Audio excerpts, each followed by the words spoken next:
I just want to highlight, arming checks on your flight controller exist for a reason. Never disable them when you're actually flying the vehicle. You can disable the arming checks on the bench when you're setting up a plane and getting it ready to fly, testing things out with the props off. But you should never disable the arming checks by default.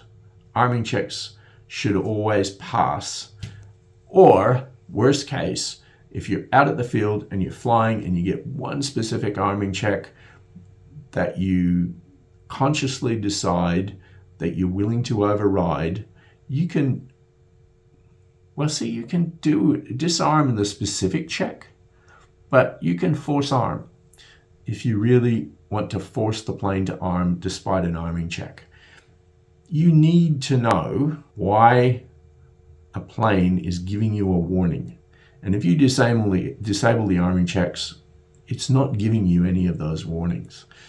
And if you disable arming checks, you're quite likely to crash your plane and destroy it, smash it into pieces.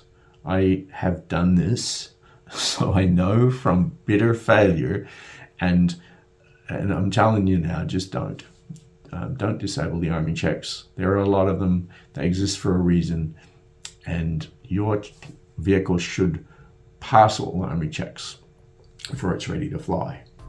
Okay.